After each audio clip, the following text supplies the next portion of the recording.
From New York Times Opinion, I'm Lulu Garcia-Navarro, and this is First Person. Some people call it euthanasia, others physician-assisted suicide. But the term that's increasingly preferred by many experts is medical assistance in dying, or MAID for short. Whatever you call it, it is controversial. In recent years, the debate in North America has mostly centered on MAID for patients with terminal physical illnesses. But next year, Canada is set to join a small handful of countries that allow MAID for psychiatric patients, people who seek to end their lives because they suffer from treatment-resistant severe mental illness. As you can imagine, the ethics of this decision often feel impossible for patients, their families, and for doctors who have the ultimate responsibility of deciding who gets approved for MAID, doctors like Cisco Van Veen. Dr. Van Veen is a young psychiatrist practicing in the Netherlands, where for decades, MAID has been an option for people suffering from psychiatric issues, though I want to be clear, it's very rarely practiced. In addition to being a clinician, Dr. Van Veen is a medical ethicist, and the focus of his research is psychiatric MAID. But even now, after years of studying it, he's still conflicted over what he sees as the central question of his work. When patients express a wish to die, when is it a doctor's responsibility to guide them to another treatment, and when is it to let them go? Today on First Person, a psychiatrist's dilemma when the most extreme option is on the table. Hi, Lulu. How are you? I'm great, thanks. It's lovely to meet you. What's the weather like over there? It's typical Dutch weather with everything in one day. I know, but it's spring, and so somehow I imagine tulips. So don't take that away from me, is all I'm asking. Tulips, clocks, and windmills. That's all I saw coming there back. You go. Yeah. But I'm excited to dig in. Mm-hmm. So here we go. Dr. Van Veen, MAID has been legal in the Netherlands much longer than most places. It became legal, as I understand, in 2002, but had been practiced even before that. When you were growing up, what was your understanding of MAID? I mean, how was it explained to you? Yeah, so my mom, she was a scientific journalist, and you would be safe to say that she was liberal and progressive, and she really felt that MAID, or being able to choose your own death, was something that was important, and she was proud that it was possible in the Netherlands. And she also wrote about it as a journalist in several different newspapers and interviews, articles, op-eds. So it was always discussed in a positive manner at our home, and something that was part of life and death, and something that was pretty normal, actually. And I know your family had a personal experience with MAID. Can you tell me about that? Yeah, so my mother had a brain tumor. Shortly after she retired, she had an epileptic seizure in 2016.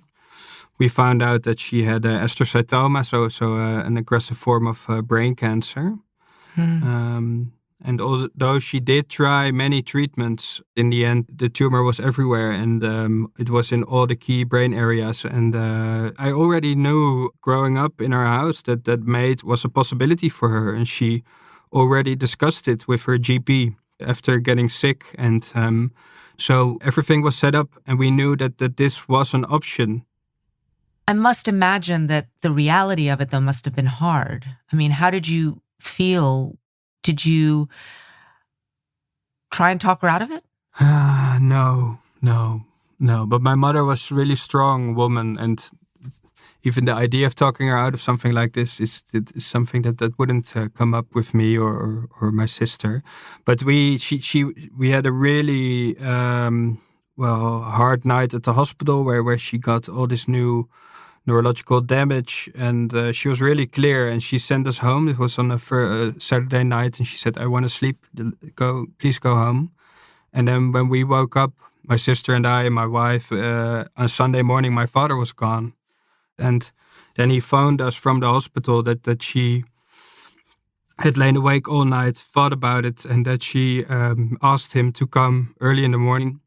And then they discussed it real quietly together, that my mother didn't want to proceed anymore, suffer anymore.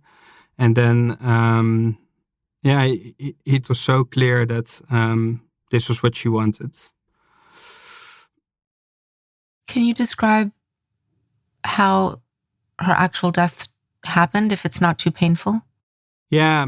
So we had 2 beautiful days together, and she returned to herself. We had some meaningful conversations. We made her favorite food, and we had ample time to say our goodbyes. And at first we thought we're not going to be there, but in the end it felt really good just to stay in the room. And then it was really peaceful. She said her goodbyes. And then the doctor gave her the sedative and then the muscle relaxant, and she was gone. Yeah.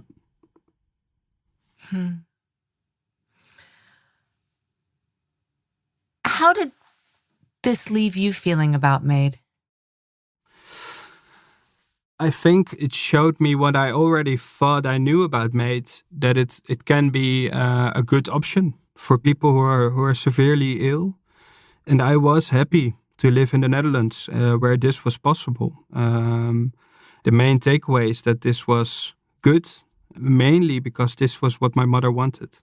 And she asked her best friend, who's also a journalist and a great orator, to say at the funeral that she saw MAID and her death as a blessing, and as I think she called it like a pillar of Dutch civilization or Dutch society, that this was possible. So while you're going through this incredibly personal experience with your mother, you were also on the road to becoming a psychiatrist. And you also had experiences in your professional life that shaped your thinking about MAID too, right? Yeah. Well, even more broadly, I had other experiences which shaped my thinking about people who want to die. And in psychiatry, when you say people who want to die, you talk about suicidality. So for me, suicide was something totally different from MAID. And I did have quite a terrible experience with a patient.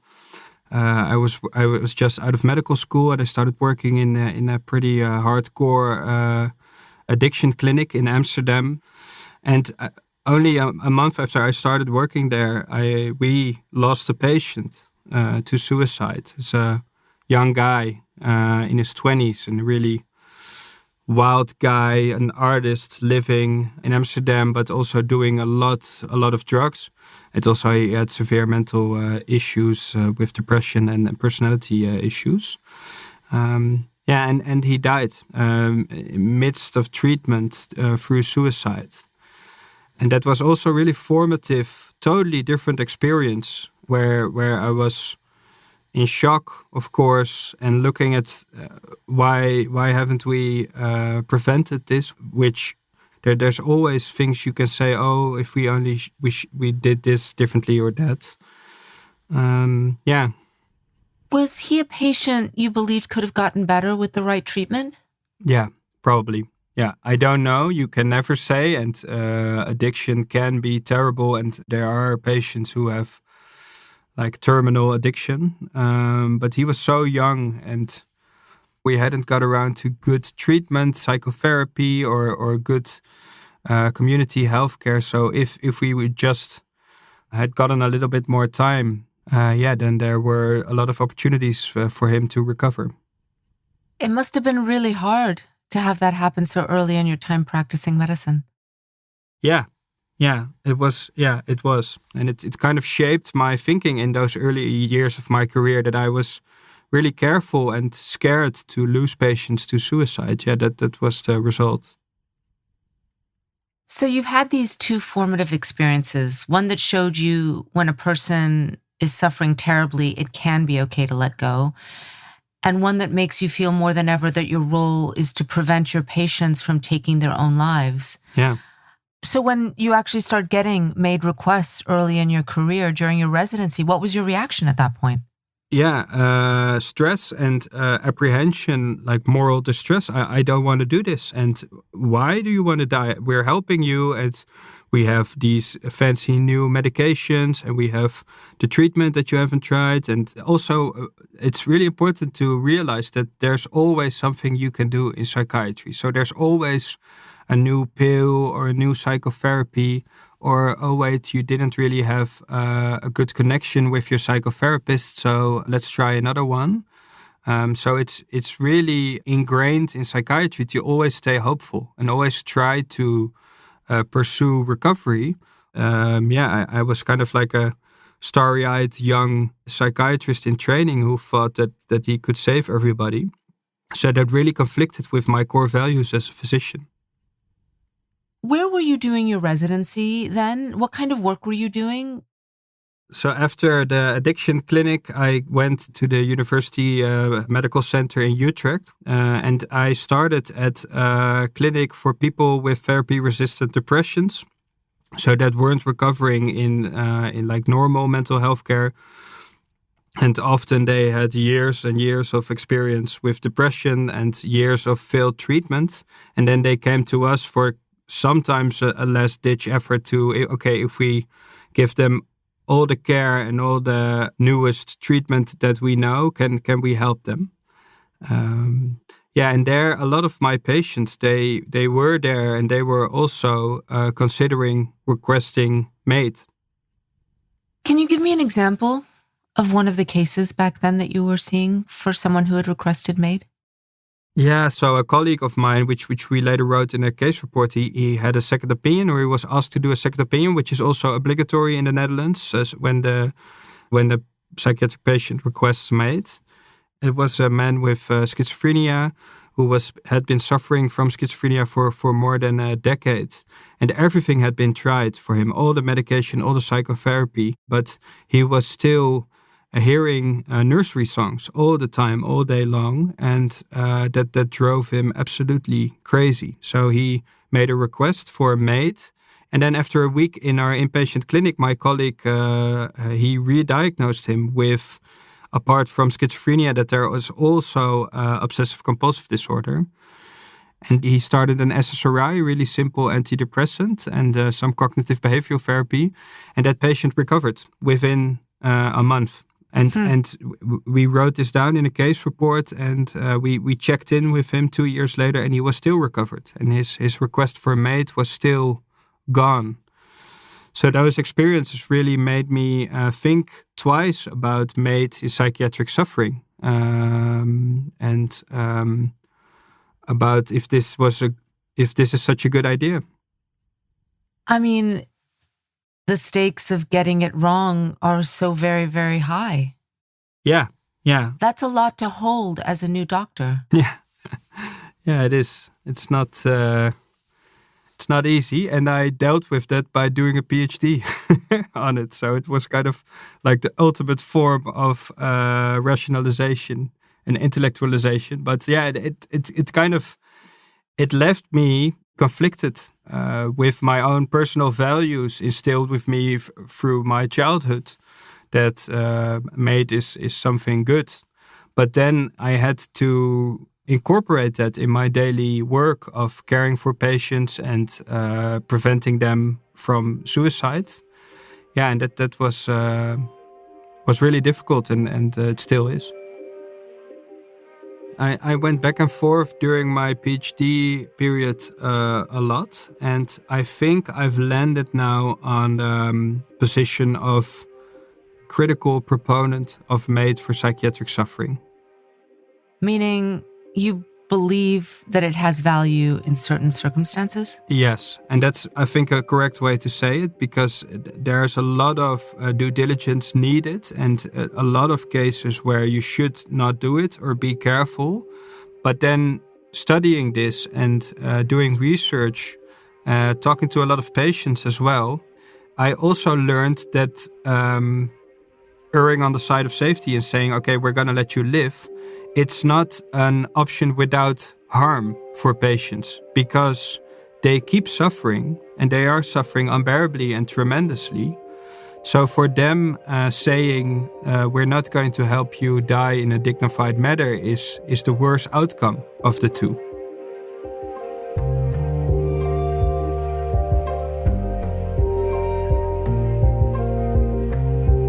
After the break, what actually happens when someone requests psychiatric aid?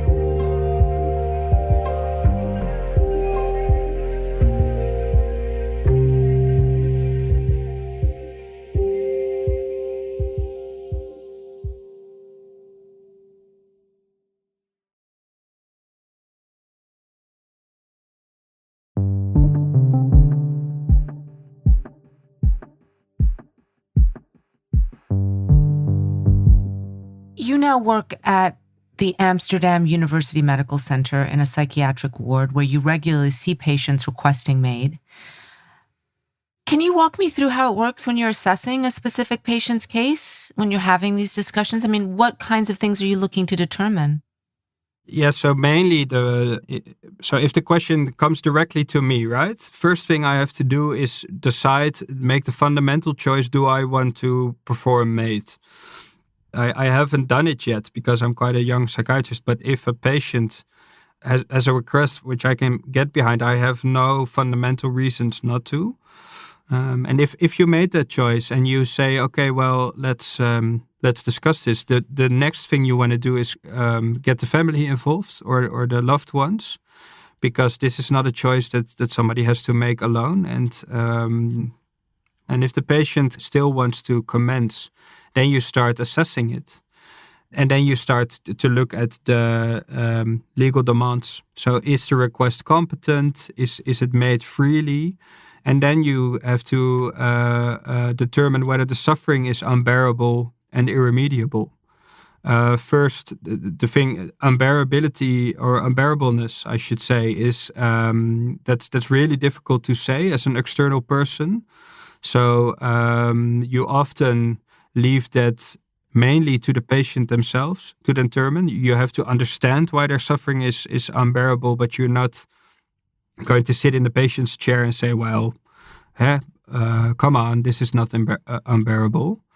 And then the irremediability, that's the main issue. So figuring out whether the mental illness is irremediable, meaning the person won't get better. Yeah, that's really something you have to decide together. It's a process of shared decision making to determine whether all reasonable treatments have been tried. And that's something that's also, I think, in every MAID patient, that they are extremely tired and demoralized after years and years and decades of failed treatment. Often we will have some fancy new trick up our sleeves, but then the patient says, oh, please, please, please, not another medication or not another psychotherapy. I've tried everything, and please just let me go. How many conversations about MAID are you having any given week? Ooh, well, so this is a selection bias, because we often see patients who have been through a lot of treatment, but I think it's maybe a daily conversation or maybe 3 times a week or something. So it's a regular part of my job now to have these discussions.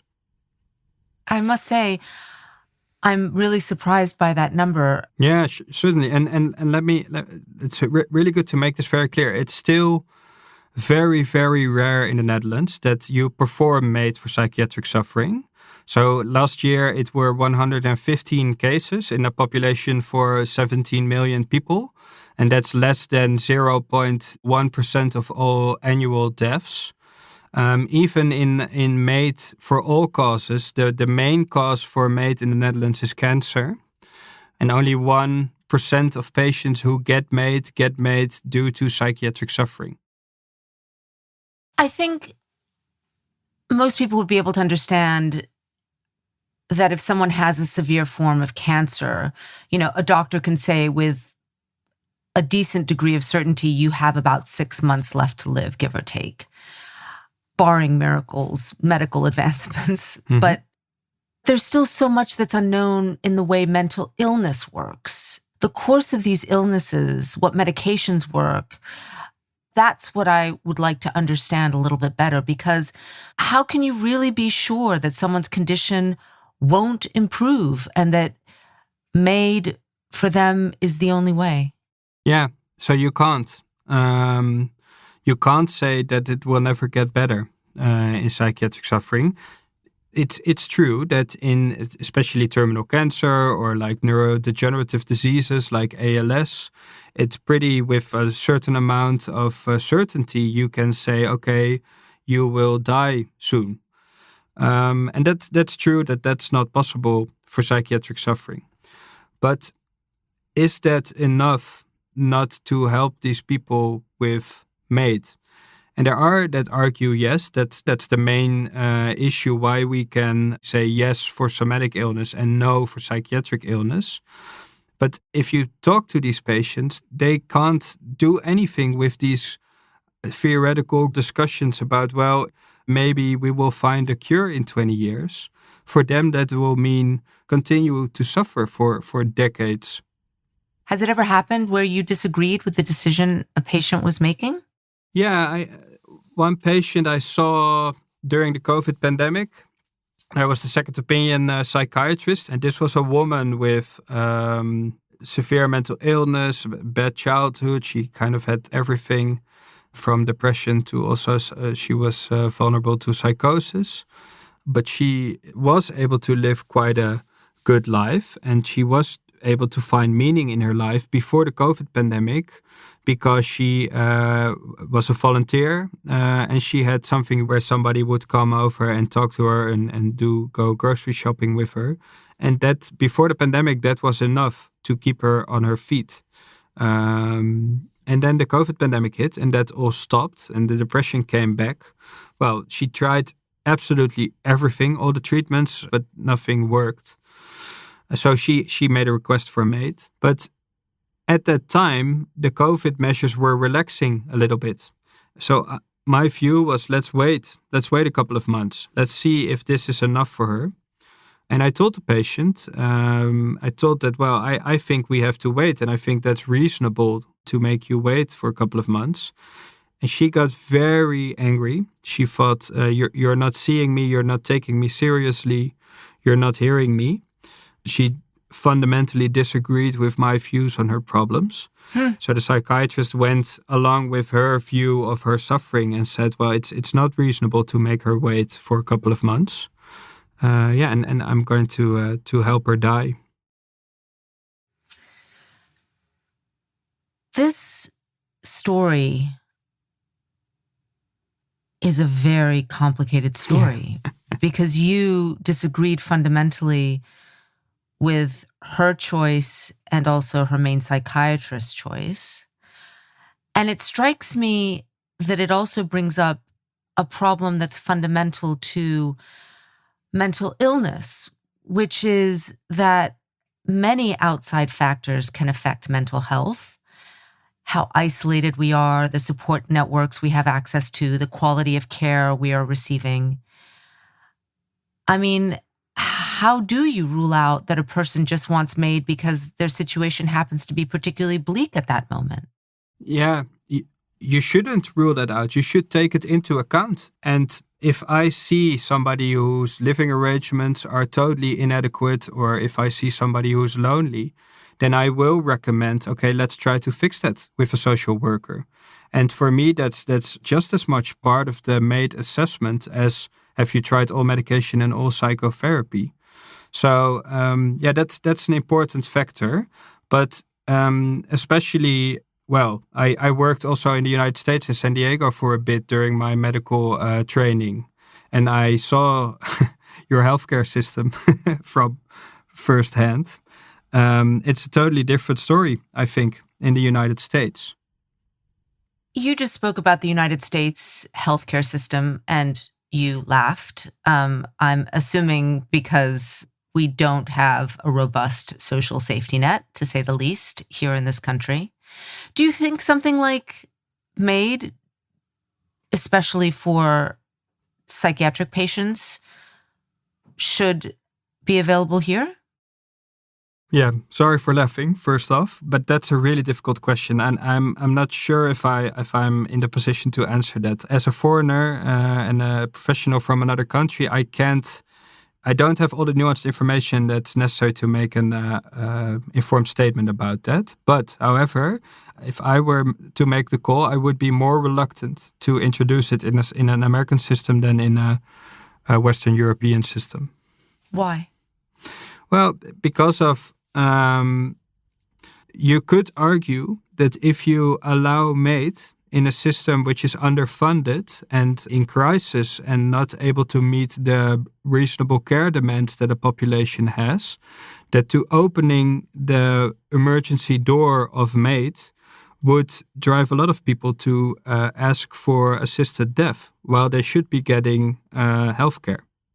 Which brings me to Canada then, because of course they've been debating how they'll handle psychiatric MAID when it becomes available next year.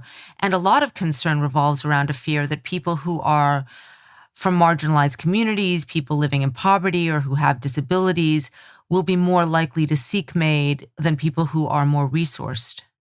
Yeah, and that's fair. That's probably fair. That's what we're seeing from empirical evidence in the Netherlands, that the people who are requesting MAID for psychiatric suffering are often, poor and lonely and have all these social issues. That's also unsurprising because that often coincides with psychiatric suffering. You should not set that aside. But what I'm also reading and what I think I agree with is that those are separate problems. So how can they be separate problems when there's such a clear, as you have said, link between people with psychiatric issues and poverty and the circumstances within which they have lived? No, true. So that link is undeniable, but in the end, you have to improve mental health care irregardless of whether you introduce MAID into your system. That's what I mean by separate issues. But then the other question becomes, okay, is this reason enough to deny psychiatric patients access to MAID? And if you say yes, that's enough, then you can argue that you are not only not providing the care they need, but you are also barring them from seeking humane death. And you could see that as another way of mistreating psychiatric patients. I know you've thought a lot about the ethics of psychiatric MAID. You've studied it. You've written about it. I think for a lot of people, it comes down to how closely linked is psychiatric MAID and suicide. I mean, might it just be too close for comfort? That perhaps there really isn't a difference. How do you think about that? Yeah, that's a legitimate question. In the end, I think it's all about constructs. Not to be too vague about it or too philosophical, but what is suicide? So when do we call something suicide and when do we not? So if you would say that my mom was suicidal when she requested MAID, that would be really weird for me and to 17 million Dutch people, where we can also see that people who want to die aren't suicidal. When we look at that, then we have to say, okay, MAID is close to suicide. That's true. But we also have to be open to critically assess what is suicide and what is suicide prevention.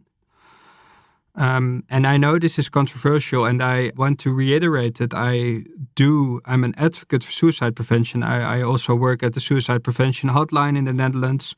In most cases, suicide is terrible. It leaves a terrible mark on families, on society. It's traumatic.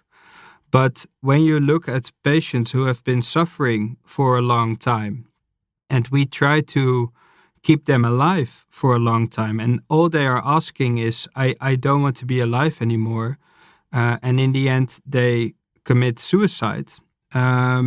Was the care good for these patients, or should we have switched tracks at a point, not only focusing on keeping them alive, but also engaging with them.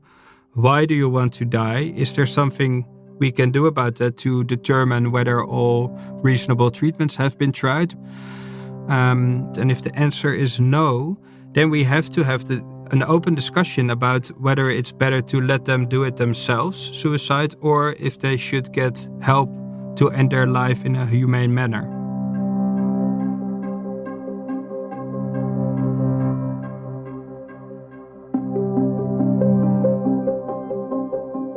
Dr. Van Veen, I've been hearing you talk about how for a very small subset of patients with extreme psychiatric illness, MAID might be their best option. But as you've repeatedly said, the cases are rare.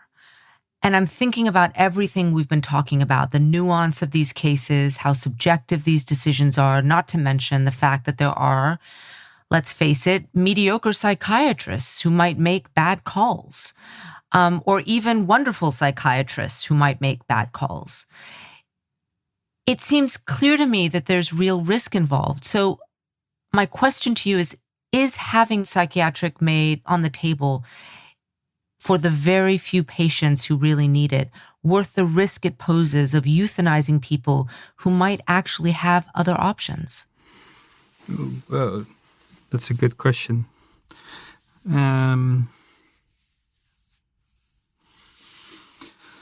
Yeah, that's a good question. So in the Netherlands, the performance of MAID is very rare, but the waiting lists are pretty long. So if we have the capacity to do the due diligence for all patients who now want to do MAID, it would be less rare. But the more fundamental question is, and which I keep hearing from patients also in my research again and again, is that they want to have a meaningful discussion about death in their treatment, during their treatment. Putting MAID on the table is absolutely important for a small group of patients. And in my view, being able to discuss a humane end of life also for psychiatric patients can help psychiatry as a whole. And also the providers of MAID who have performed this more regularly, what they say is that by opening a conversation where death is a realistic option as an outcome of psychiatric treatment, that really helps patients to continue in taxing treatments. So for instance, if you say, okay, I want you're a patient with complex PTSD and personality disorders, I want to help you to die, but first I want you to try this really intensive inpatient psychotherapy clinic at the other side of the country. And then we can have the discussion about helping you to die. And their experience is that patients can continue longer if they have the perspective of a humane death at the end of the road. I'd like to bring this back to you. Mm-hmm. You mentioned you haven't ever administered MAID to a patient yourself. Would you? Yeah, I think I would. If a patient comes along... You think you would? Yeah, because that's the difficult. You can only... The theory only gets you so far in this kind of decisions. And at the end, it's also a personal choice for the doctor. I would be really reluctant. I think maybe more reluctant than some in the Netherlands. But I have also seen the effects of suicide. And if I have to choose between the two, then I would probably choose to help them with MAID. Do no harm is very complicated. Yeah, but maybe by allowing the idea that some suffering cannot be alleviated, and that's for some people the suffering is unbearable and death is the only option, maybe we can have a more real conversation about the limits of mental health care. If we took care of a patient, if we tried our utmost to help them recover, when can we let go? And when can we say, you have tried enough and now you can die in a humane manner? Dr. Van Veen, thank you so much for talking with me. Yeah, thanks, Luli, for having me. It was thought-provoking and challenging, but also really nice conversation. Thanks so much. First Person is a production of New York Times Opinion. If you're having thoughts of suicide, call or text 988 to reach the Suicide and Crisis Lifeline, or go to speakingofsuicide.com/resources for a list of additional resources. Tell us what you thought of this episode. Our email is firstperson@nytimes.com. This episode was produced by Rhiannon Corby. It was edited by Annabelle Bacon and Kari Pitkin. Mixing by Carol Saburo. Original music by Isaac Jones, Pat McCusker, and Carol Saburo. Fact-checking by Mary Marge Locker. The rest of the First Person team includes Stephanie Joyce, Olivia Natt, Wyatt Orm, Sophia Alvarez-Boyd, Derek Arthur, and Jillian Weinberger. Special thanks to Scott Kim, Christina Samuelewski, Shannon Busta, Allison Benedict, Annie Rose Strasser, and Katie Kingsbury.